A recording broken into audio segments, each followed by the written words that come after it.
Oke, baik. Jadi ini mengenai fraud ya, atau nanti kita lihat fraud itu apa sih definisinya, kemudian kita melihat dari sisi mana gitu setelah fraud itu ya.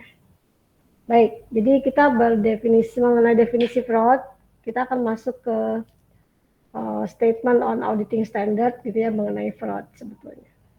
Jadi di sini ada penjelasan mengenai fraud dari Association of Certified Fraud Examiners gitu ya. Jadi para penilai atau penguji fraud yang tersertifikasi ini kita punya asosiasi gitu, namanya ACFA gitu ya. Nah sekarang kita lihat di asosiasi ini mendefinisikan fraud itu apa. Mungkin kalau secara umum kita akan melihat fraud itu adalah sesuatu yang sifatnya kecurangan atau penipuan gitu ya. Itu yang bahasa umumnya. Gitu. Mungkin Anda semua juga pernah mendengar di berbagai media mengenai fraud ini. Nah, fraud ini memang adalah perbuatan yang melawan hukum, pastinya ini adalah perbuatan yang negatif gitu ya. Yang kalau perbuatan itu berarti terkait dengan ada yang sifatnya mencurangi orang atau menipu orang gitu ya, atau menipu pihak tertentu. Dan ini juga termasuk juga memanipulasi atau memberikan laporan yang tidak sesuai atau yang keliru kepada pihak lain gitu ya. Baik itu keuntungannya untuk pribadi ataupun kelompok, baik secara langsung maupun tidak langsung. Nah, fraud ini juga yang sering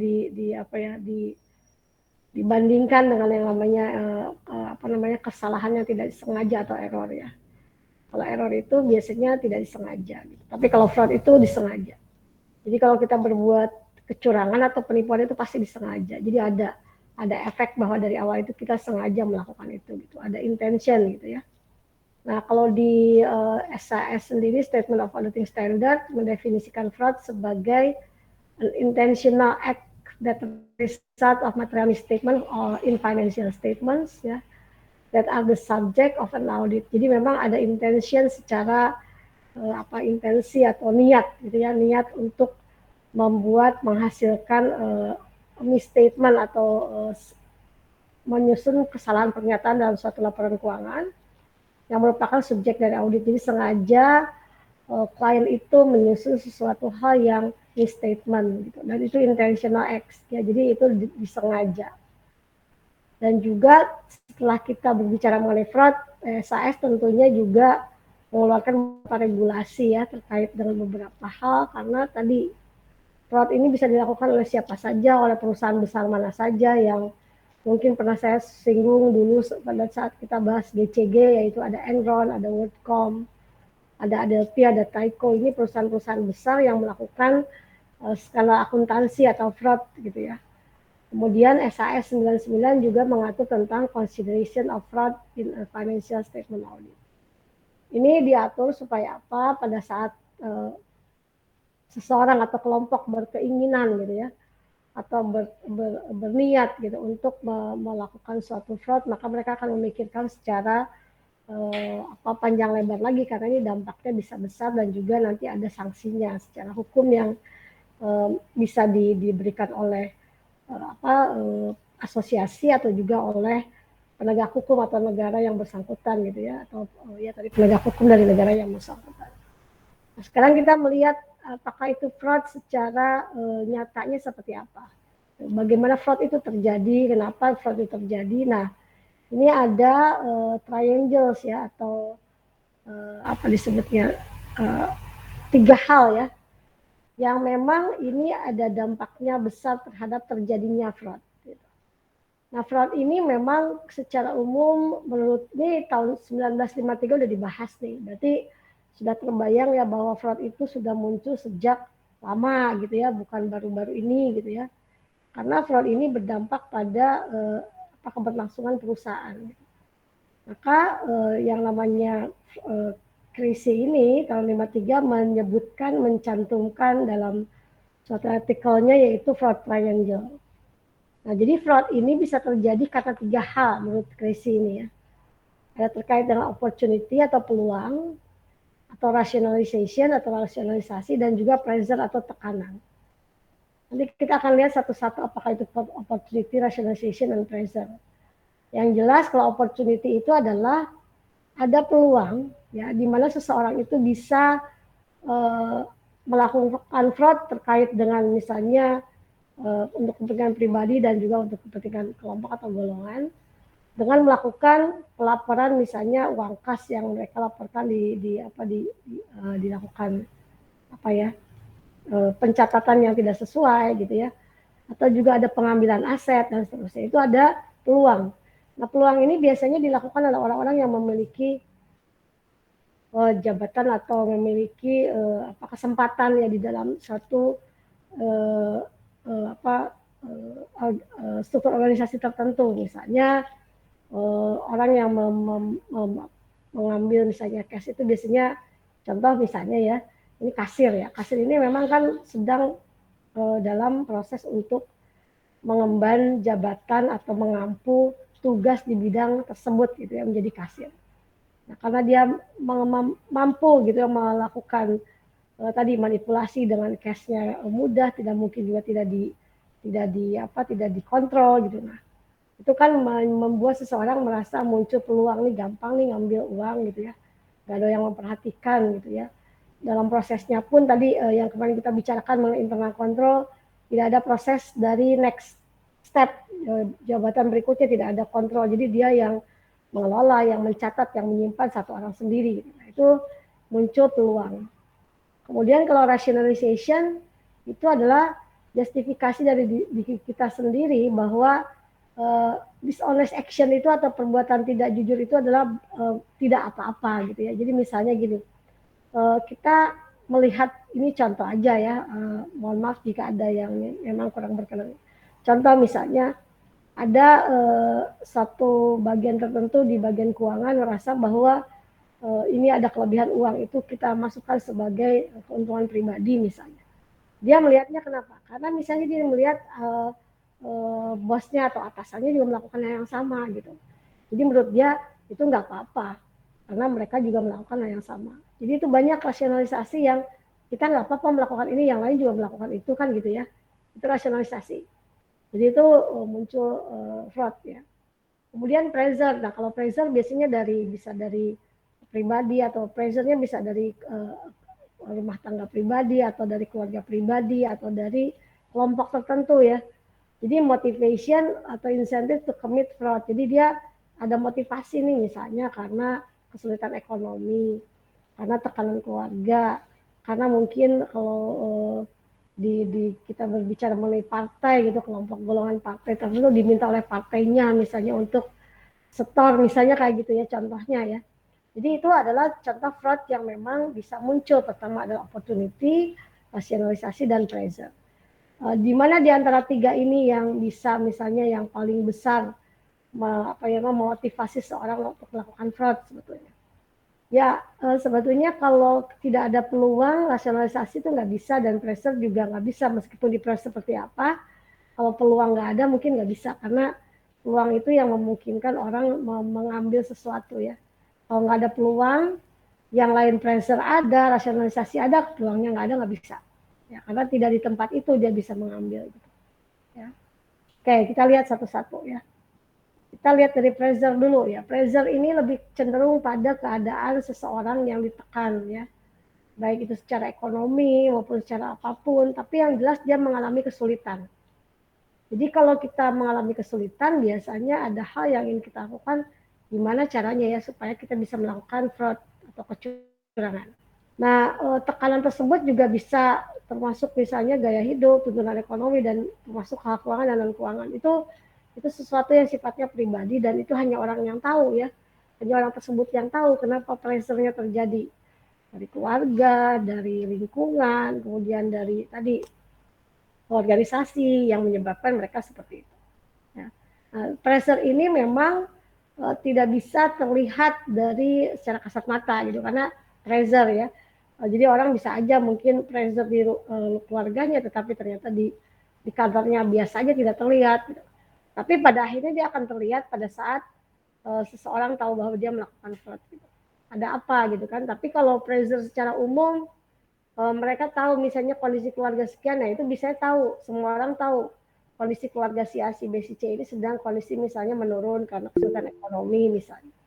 Nah ini yang harus kita pahami bersama bahwa pada saat kita melakukan hal ini, maka ada juga yang sifatnya harus kita apa disebutnya ya, kendalikan, kontrol gitu. Nah nanti kita akan bicarakan bagaimana kaitannya Ranjel ini dengan keberadaan auditor internal ya. Jadi supaya kita juga tahu bahwa seseorang yang melakukan fraud ini memang dampaknya akan berdampak luas bagi pribadi juga, keluarga dan lingkungannya secara organisasi. Ini yang terkait dengan pressure ya. Oke. Next kita masuk ke opportunity. Opportunity peluang gitu. Jadi kalau kita berbicara peluang, pasti ada karena kelemahan internal kontrol sebetulnya. Misalnya tadi contohnya untuk para kasir misalnya. Sorry. Kasir ini kan bekerja dalam suatu tempat yang memang mereka mengelola kas. Gitu. Kemudian ternyata tidak ada kontrol atau internal kontrol terkait dengan prosesnya. Jadi pada saat dia menerima, dia mencatat, mengeluarkan, itu hanya orang sendiri, tidak ada fungsi lain. Ya. Oleh karena itu dalam internal kontrol yang memadai, maka fungsi yang menerima, fungsi yang mencatat, fungsi yang mengeluarkan itu harusnya fungsi yang berbeda. Tidak hanya di mengelola kas, tetapi misalnya mengelola persediaan. Jadi penerima persediaan, kemudian yang mencatat, yang mengeluarkan harusnya fungsi yang berbeda. Gitu ya. Jadi kalaupun misalnya ada fraud yang terjadi, maka fraud itu kerjasama antara fungsi-fungsi itu, nggak mungkin sendiri. Jadi itu lebih pengendaliannya lebih baik dibandingkan dengan hanya satu orang yang memiliki fungsi yang berbeda tadi. Ya. Nah, opportunity ini juga sebetulnya sesuatu yang awalnya mungkin individu itu tidak berniat gitu ya, tidak memiliki motif, tetapi karena terbukanya kesempatan, dia melihat bahwa wah peluangnya banyak nih, kelemahannya banyak nih. Oke, kita melakukan fraud gitu dengan posisi yang ada gitu ya. Nah, itu penyalahgunaan posisi atau otoritas. Nah, ini memang banyak dilakukan oleh mungkin pejabat-pejabat yang mungkin pada akhirnya nanti sempat berkaitan dengan proses yang terjaring sekarang misalnya dengan KPK gitu ya. Nah, itu memang awalnya adalah opportunity. Awalnya mungkin tidak berniat gitu ya di perusahaan-perusahaan, di organisasi pemerintah dimanapun, tapi karena terbukanya kesempatan maka itu yang menyebabkan terjadinya fraud. Ya. Kemudian ini kita berbicara mengenai ketidakefektifan pengawasan atau ineffective monitoring. Nah, menurut ada penelitian bahwa ineffective monitoring itu merupakan hal yang bisa memotivasi ya praktik kecurangan atau fraud karena dampak dari pengawasan yang lemah. Gitu. Nah, sehingga kalau kita berbicara mengenai hasil penelitian ini, maka harus ada internal kontrol yang baik, yang mencukupi, yang memadai gitu ya, terkait dengan perilaku-perilaku yang sifatnya tadi muncul karena opportunity. Jadi harus ada nih pemisahan antara satu fungsi dengan fungsi lain misalnya. Nah, meskipun ada peluang, tapi ternyata yang mengawasi banyak, mungkin dia masih mikir gitu ya. Tapi kalau misalnya ternyata peluangnya ada, internal kontrolnya lemah gitu ya, maka itu akan menjadikan dia merasa bahwa oh ini jalan nih, sehingga mungkin bisa mengambil sesuatu atau melakukan fraud dengan mudah gitu, tanpa diketahui siapapun.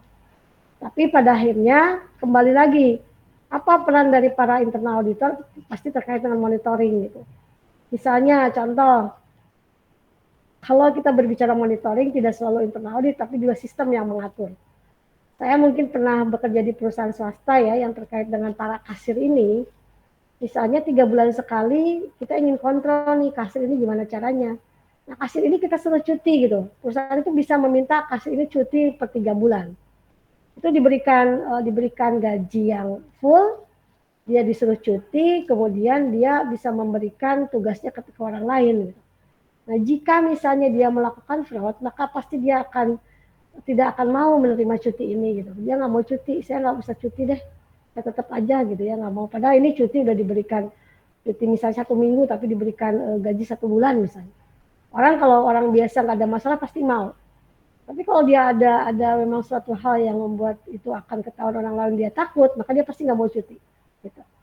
Itu salah satu contoh yang mudah gitu bagi para pemegang kas itu atau cashier ini untuk kita lakukan monitoring yang paling efektif gitu. Ya karena dia pasti merasa bahwa kalau dia nanti ada orang lain masuk mengelola pasti ketahuan kan gitu ya. Tapi kalau nggak ada masalah rasanya sih dikasih cuti kemudian diberikan apa namanya dana untuk berlibur atau bercuti, saya semua orang senang gitu. Nah ini salah satu contoh bahwa opportunity itu kita perlu apa namanya waspadai karena ini opportunity itu merupakan hal yang paling bisa muncul dan juga tadi asalnya tidak termotivasi, tidak memiliki motif, akhirnya bisa melakukan itu. Karena tadi tergoda oleh teman-teman lain atau kelompoknya misalnya. Nah rasionalisasi, nah ini rasionalisasi ini sikap atau karakter serangkaian etis yang membolehkan pihak tertentu melakukan kecurangan. Jadi sebetulnya bukan membolehkan, tapi lingkungannya sudah melakukan itu. Ya mungkin dulu ada namanya pungli-pungli gitu ya, atau mungkin sekarang juga masih ada gitu. Itu kan karena rasionalisasi dilakukan oleh seluruh bagian. Jadi nanti mereka menyatakan bahwa bukan kita aja kok yang melakukan ini, yang lain juga gitu ya. Jadi pelaku ini merasa tidak bersalah, merasa bahwa tindakannya juga tidak menyebabkan efek dampak yang besar gitu bagi sesuatu hal misalnya.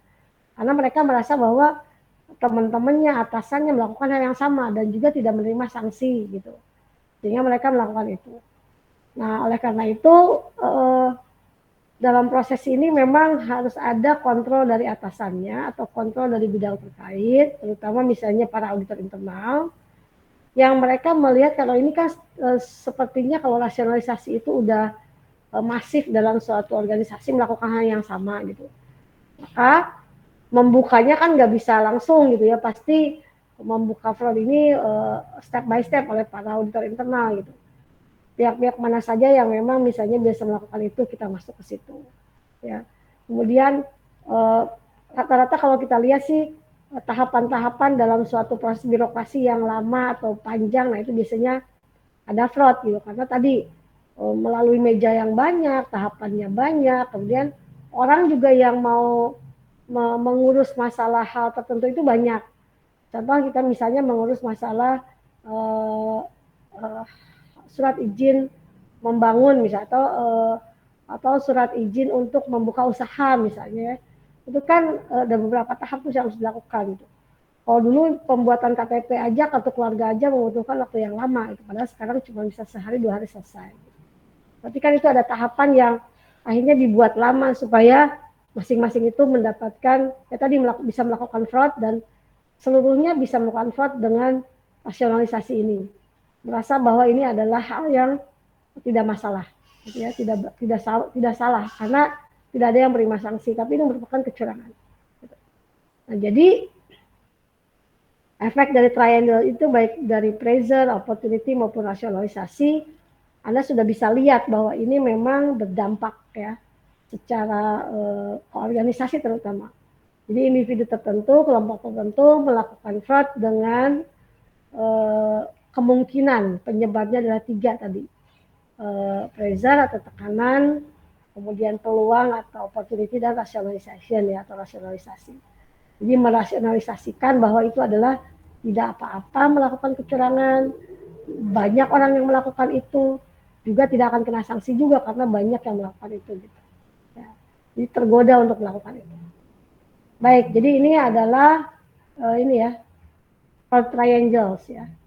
Sampai sini ada pertanyaan, silakan.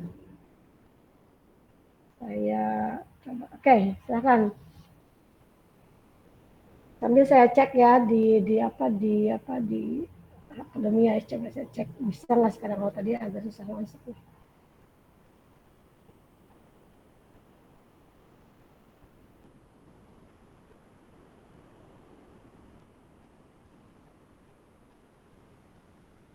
Ada yang ditanyakan, silakan.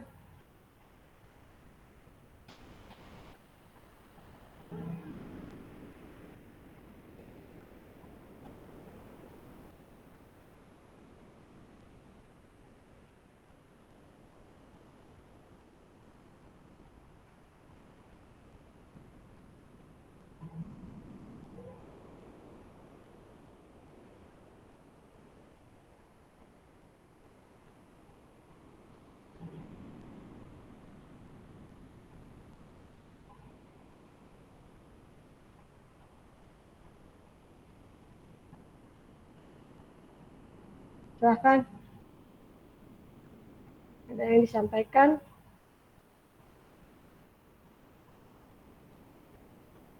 Sejauh ini cukup jelas, Bu. Oke.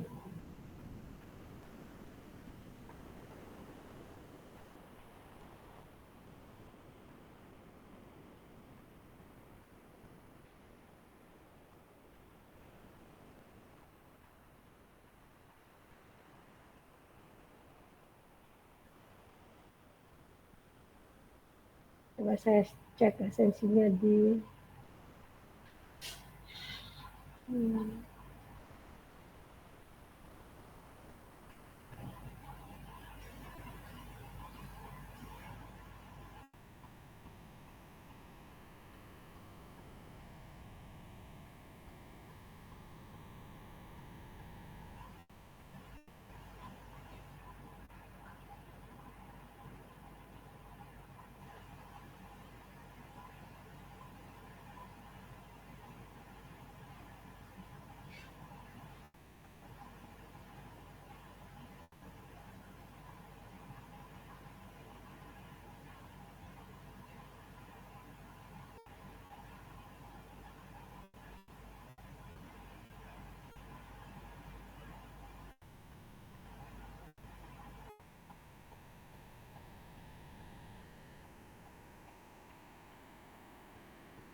sekarang itu berarti 30. Oke.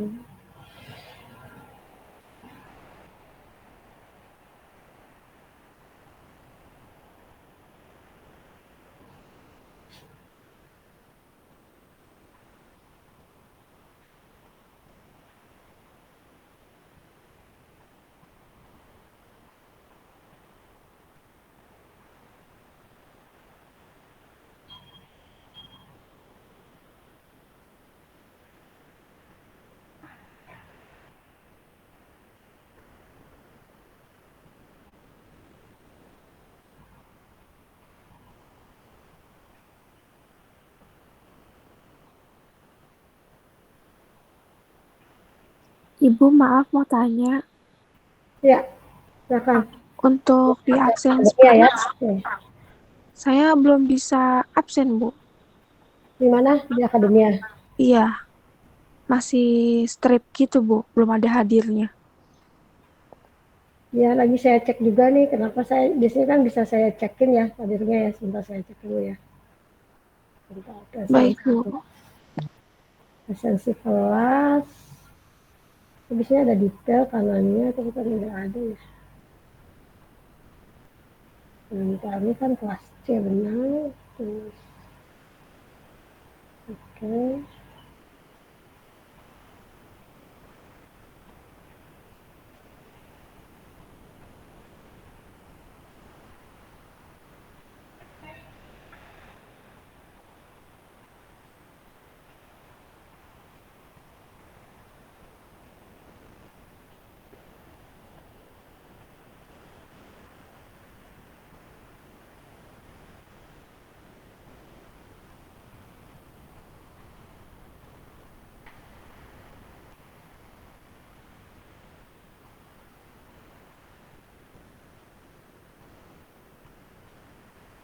Beberapa peserta rencana pertemuan.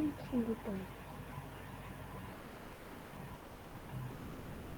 Itu esensi kelas.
Ini saya juga masih belum bisa nih melakukan resensi nih. Sebentar, saya cek lagi, saya coba lagi nih, sekali lagi.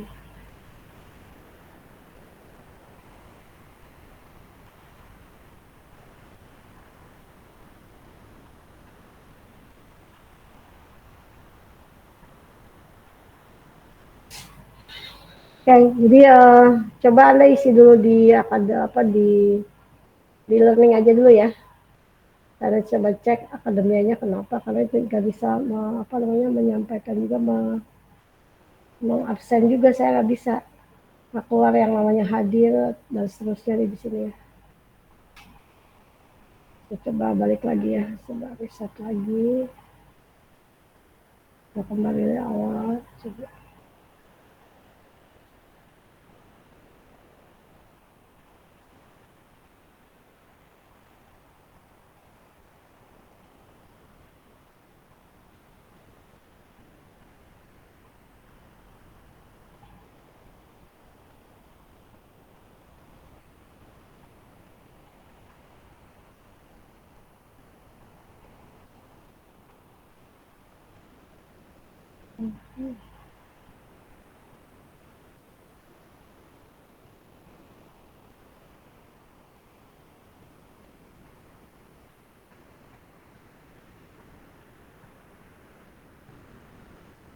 Oke, jadi Anda isi dulu di learning ya.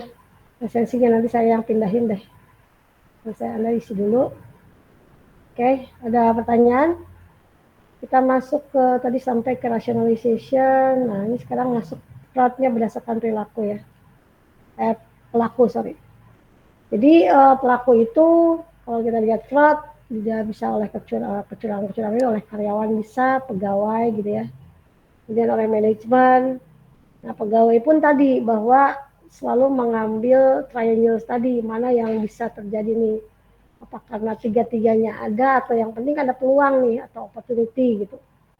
Nah, opportunity ini memang yang menyebabkan banyak pegawai juga melakukan kecurangan. Kemudian manajemen, karena tadi dia lebih memiliki otoritas di situ ya. Dan itu bisa dilakukan oleh manajemen, top manajemen, atau juga yang low level bisa saja, atau bekerja sama bisa aja ya. Kemudian investment scam, jadi seolah-olah kita melakukan kebohongan dengan investasi dalam menanam modal. Jadi kita menanamkan modal perusahaan apa, tapi ternyata itu tidak terjadi ya. Mungkin yang sekarang tuh banyak kayak investasi bodong itu ya terjadi kayak itu. Kemudian vendor fraud, jadi kita bekerja sama dengan dengan vendor untuk melakukan fraud. Misal gini, apa judulnya mungkin bahasa sekarang markup. Jadi misalnya harga barangnya sebetulnya 100 gitu ya. Tapi kita minta vendor jual ke perusahaan kita jadi 150. Nah, itu berarti ada vendor fraud dengan kita juga, dengan pegawai, dengan karyawan, bahwa itu memungkinkan terjadi karena vendor itu kan dia yang penting dibeli ya. Barangnya dibeli, kemudian kita juga melakukan pembelian itu mungkin rutin. Kenapa? Karena sampai kita sama vendornya bisa berhubungan dengan baik kan. Kalau vendornya baru nggak mungkin ya. Tiba-tiba ada kesempatan, peluang, tiba-tiba kita bilang, ini vendor baru nih, boleh nggak besok bisa melakukan markup? Mungkin vendornya belum tentu mau. Tapi kalau vendor yang sudah lama bekerja sama, kemudian juga mereka melakukan sering ya tadi kerjasama dan kemudian juga pertemuan berkali-kali, lama-lama mungkin terbiasa gitu ya, sehingga mereka bisa melakukan fraud bersama-sama. Atau customer fraud ya, jadi ada pelanggan-pelanggan juga yang menipu untuk mendapatkan hal yang sebetulnya sesuai keinginan saja. Misalnya kalau kita membeli satu produk, kemudian kita mendapat garansi gitu ya. Misalnya ada aja rusak sedikit, tapi kita anggap rusak banyak, kemudian kita minta diganti gitu. Saya punya contoh ya yang paling real, paling gampang adalah, Anda tahu kan produk Tupperware ya. Tupperware itu kan selalu bisa mengganti barangnya jika memang rusak atau pecah. Gitu. Tutupnya pecah, wadahnya pecah, gelasnya pecah, bisa diganti gitu. Nah, ada customer yang melakukan fraud misalnya bahwa dia sudah merasa bosan nih dengan gelas ini, atau misalnya tempat makanan ini dia jatuhin gitu ya, dia jatuhin kan retak tuh, pecah. Nah, itu minta ganti itu. Padahal itu karena mungkin masih dalam jangka waktu garansi ya, kalau udah kelamaan mungkin enggak, tapi mereka udahlah, udah agak bosen ini retakin gitu ya, jadi nanti datangnya yang baru lagi. itu ada customer fraud. Jadi kadang-kadang kita berharap bahwa customer kita itu tidak melakukan fraud, tapi ternyata ada. Atau yang melakukan fraud itu biasanya karyawan, ternyata manajemen juga atasan dia ada gitu. Kita berharap bahwa hanya karyawan, ternyata vendor juga bisa dianggap bekerja sama dengan karyawan pasti gitu ya. Jadi dia mengeluarkan tarif yang lebih mahal. Kemudian customer, bisa juga customer karena mereka pintar gitu ya. Jadi ini masing-masing tipe dari fraud yang berdasarkan pelaku. Nah sekarang berdasarkan tindakannya yang mana yang dilakukan fraud gitu. Yang pertama adalah terhadap aset, yang kedua adalah laporan keuangan. Oh, aset biasanya memang yang paling mudah, asetnya bisa aset lancar ya, uang, persediaan gitu ya. Tapi kalau asetnya aset tetap yang terkait dengan barang bisa saja ya, penggunaan fasilitas untuk kepentingan pribadi, dipakai untuk kepentingan pribadi dan dikembalikan misalnya gitu ya. Ada pinjaman dari perusahaan misalnya, pinjaman barang, apakah itu kamera ataupun mobil ataupun apa, dia tidak kembalikan karena dia menganggap bahwa itu adalah untuk kepentingan pribadi dia. Itu ada penyalahgunaan terhadap aset. Kalaupun misalnya kita menggunakan nggak masalah, kalau aturannya boleh gitu ya. Misalnya penggunaan kendaraan oleh karyawan boleh, silahkan. Tapi itu digunakan untuk kepentingan misalnya yang mendesak keluarga. Tidak digunakan untuk misalnya bisnis gitu ya. Pinjam mobil buat bisnis ya, berarti itu untuk misappropriation of asset. Jadi penyalahgunaan untuk penggunaan aset. Kemudian kecurangan dalam laporan keuangan. Jadi ini memang dilakukan oleh secara keseluruhan oleh manajemen. Jadi mereka melakukan misstatement, overstating aset, understating liabilities. Jadi mereka misstatement, sengaja membuat laporan yang tidak sesuai dengan keadaan sebenarnya. Nah, misstatement ini memang dilakukan oleh biasanya oleh manajemen ya, yang mampu melakukan itu. Karena kalau karyawan biasa sih saya rasa sih bisa, tapi agak sulit gitu ya, karena ada kontrolernya dari atas, atasannya ini bisa melakukan pengendalian. Nah, jadi kalau misalnya kita kecurangan pun, baik itu aset maupun laporan keuangan, pasti mereka di luar kontrol gitu, di luar dari pengawasan dari atasan biasanya. Mana bisa seorang menggelapkan kas perusahaan kalau misalnya fungsinya jelas. Mana bisa seseorang menggunakan fasilitas untuk kepentingan pribadi kalau cara peminjamannya jelas gitu ya. Tapi ada juga yang memang memaksa karena misalnya dia pimpinan teratas, menggunakan mobil atau menggunakan kendaraan atau menggunakan apapun ya, aset apapun yang memang sesuai dengan keinginan sendiri. Nah itu memang harus kita upayakan selalu untuk adakan monitoring ya, namanya internal control, harus monitoring. Siapa penggunanya, berapa lama, untuk kepentingan apa, dan seterusnya. Kemudian aset juga tadi, coba kita lakukan diundang untuk melakukan cuti misalnya. Cuti, Anda melakukan cuti nih selama seminggu misalnya. Anda diberikan modal untuk cuti 1 bulan gaji gitu ya. Harusnya sih mau ya. Orang biasa mungkin gak ada masalah mau. Keluar dari rutinitas, diberikan gaji pula, senang gitu. Tapi kalau orang yang melakukan fraud mungkin tidak suka, ya, malah bakalan nolak. Nah, ini slide fraud. Memang saya tidak membuat banyak karena ini memang kita hanya ingin membahas mengenai triangles ini ya. Tapi yang ingin saya sampaikan ke Anda semua adalah kalau ini sudah terkait dengan fraud, maka banyak sekali contoh kecurangan atau fraud dalam implementasinya di dalam perusahaan atau organisasi. Saya ingin menyampaikan nanti dalam bentuk tugas juga di kelas ini ya. Tugasnya adalah tugas kelompok ya, menyajikan mengenai perusahaan yang melakukan fraud atau organisasi yang melakukan fraud.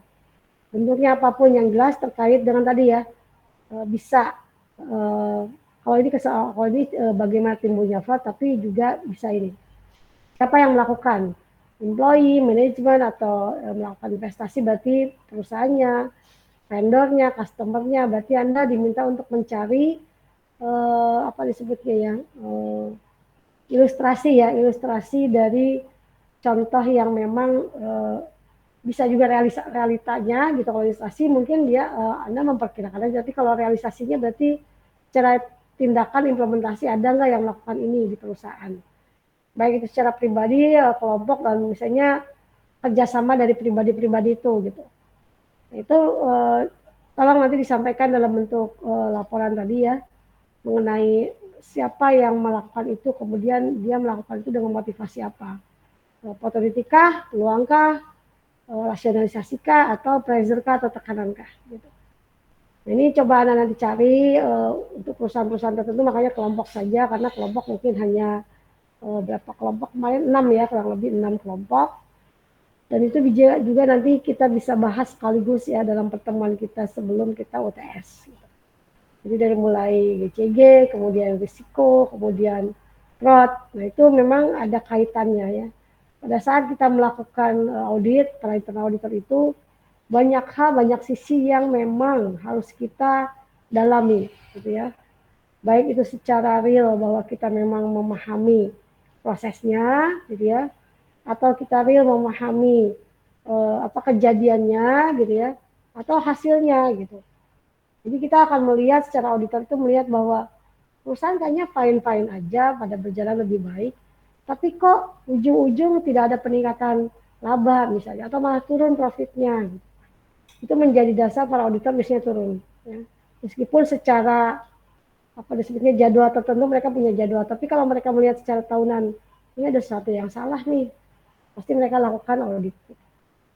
Dan memang para auditor internal ini menjadi apa disebutnya tim defense ya, tim pengaman gitu ya dari segala sesuatu yang sifatnya memang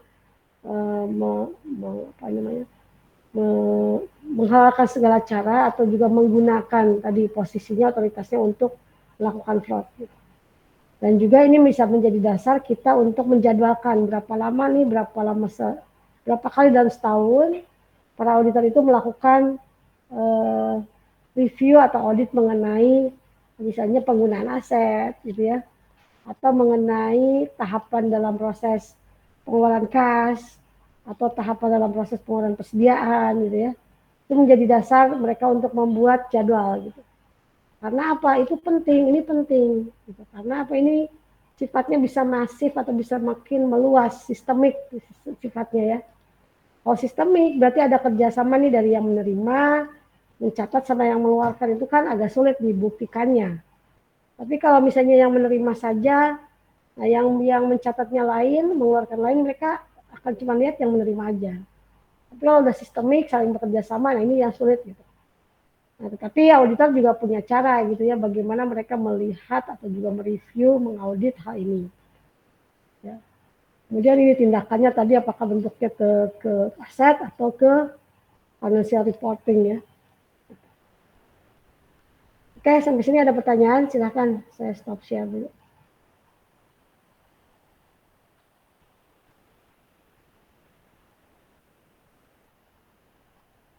Oke, silahkan. Citra, Sinta, saya sambil cek ya di link ya. Sebentar.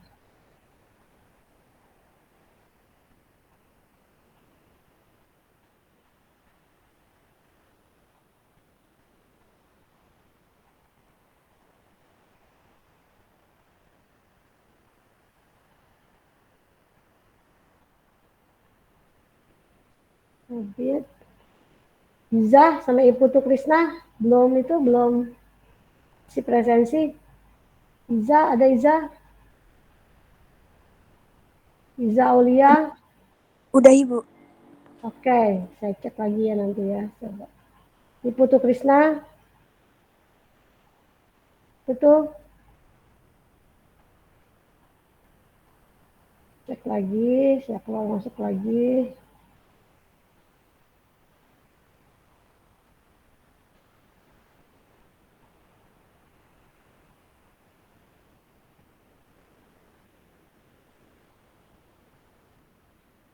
Oke.